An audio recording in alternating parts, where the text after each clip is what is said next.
চট্টগ্রাম বন্দর থেকে একের পর এক পণ্যবাহী কন্টেনার গায়েব হওয়ার চাঞ্চল্যকর তথ্য সামনে এসেছে।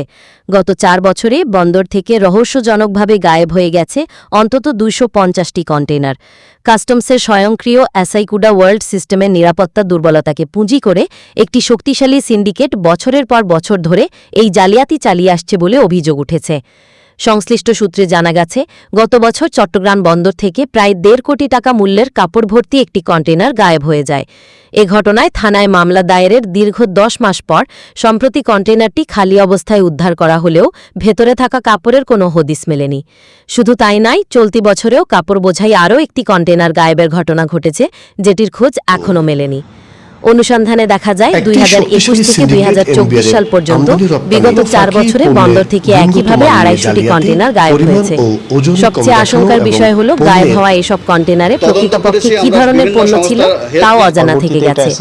তদন্ত সংশ্লিষ্টরা জানান, একটি শক্তিশালী চক্র এনবিআর এর আমদানি রপ্তানি নিয়ন্ত্রণ ব্যবস্থা অ্যাসাইকুডা ওয়ার্ল্ডের প্রযুক্তিগত দুর্বলতাকে কাজে লাগিয়ে এসব কন্টেনার সরিয়ে নিচ্ছে।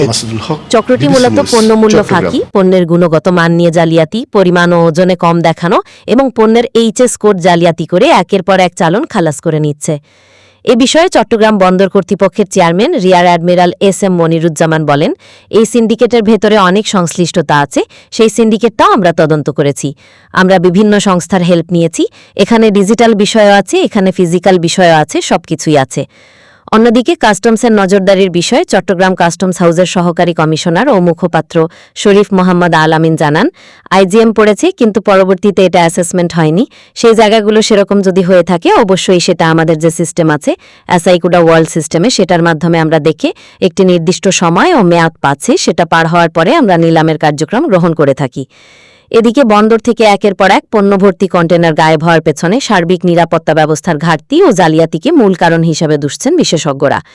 চট্টগ্রাম বন্দরের সাবেক কর্মকর্তা ও বন্দর বিশেষজ্ঞ জাফর আলম এই গাফিলতির তীব্র সমালোচনা করে বলেন, কন্টেনার পোর্টের ভিতরে নিরাপদে রাখার দায়িত্ব হচ্ছে পোর্ট অথরিটির। ফেক একটা কন্টেনার চলে যাওয়া, এটার প্রতিটা ইস্যে কাস্টমসের বলেন, পোর্টের বলেন, সবার একটা ট্র্যাকিং ডিভাইসের মাধ্যমে ট্র্যাক করা যাবে যে কার গাফিলতিতে বের হয়েছে। উল্লেখ্য, জালিয়াতি ও জেনুইন তথ্য চুরি ঠেকাতে এনবিআর 2022 সালে অ্যাসাইকুডা সিস্টেমের উন্নয়নে 450 কোটি টাকা খরচ করেছিল। কিন্তু এরপরও বন্দর থেকে এভাবে কন্টেনার গায়েব হতে থাকায় খোদ অ্যাসাইকুডা ওয়ার্ল্ডের নিরাপত্তা ও কার্যকারিতা নিয়েই এখন বড় ধরনের প্রশ্ন দেখা দিয়েছে।